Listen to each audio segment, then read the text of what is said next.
Ketika Atalia ibu Ahazia melihat bahwa anaknya sudah mati, maka bangkitlah ia membinasakan semua keturunan raja.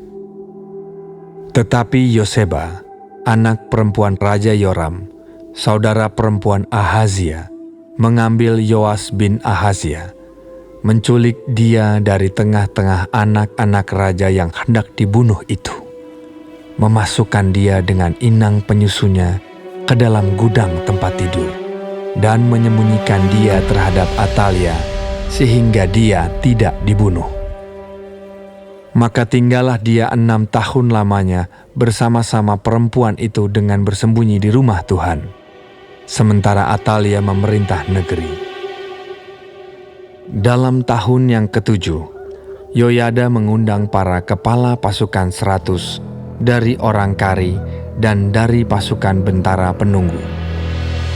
Disuruhnyalah mereka datang kepadanya di rumah Tuhan.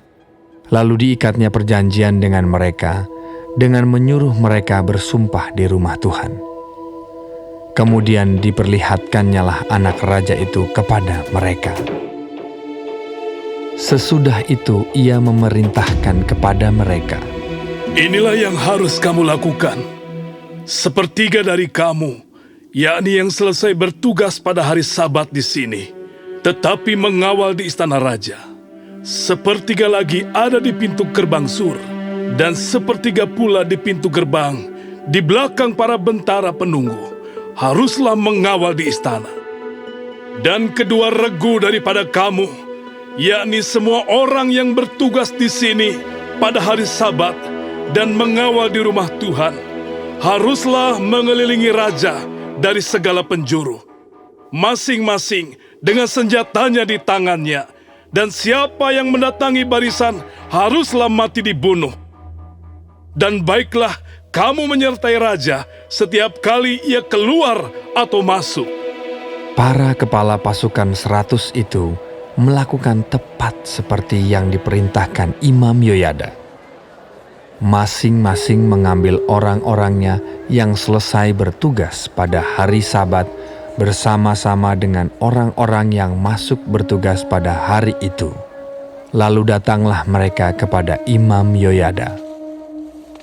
Imam memberikan kepada para kepala pasukan 100 itu tombak-tombak dan perisai-perisai kepunyaan Raja Daud yang ada di rumah Tuhan.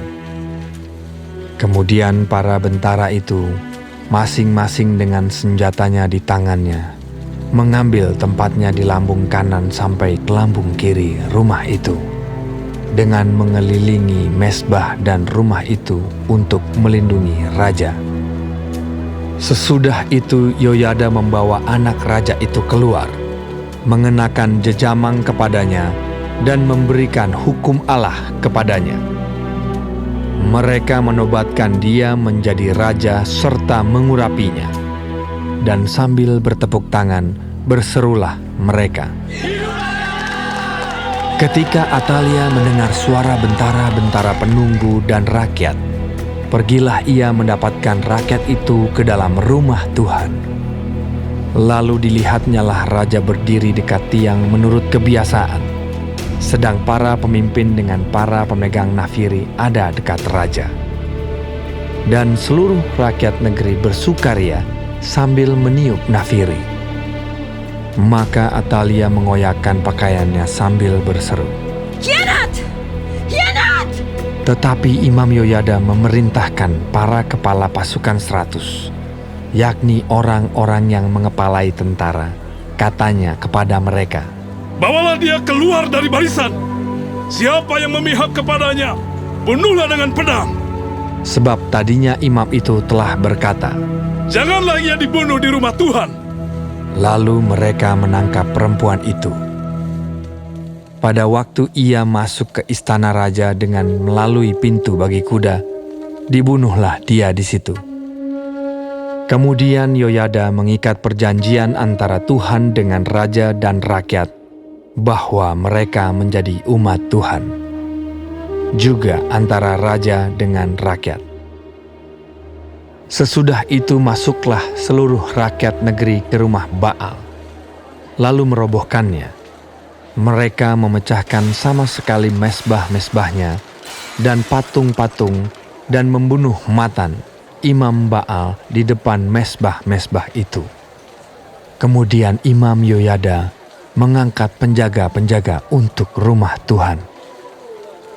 Sesudah itu, ia mengajak para kepala pasukan 100 orang-orang kari dan para bentara penunggu dan seluruh rakyat negeri.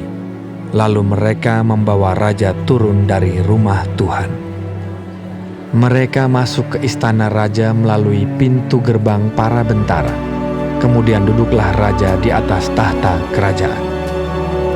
Bersukarialah seluruh rakyat negeri dan amanlah kota itu.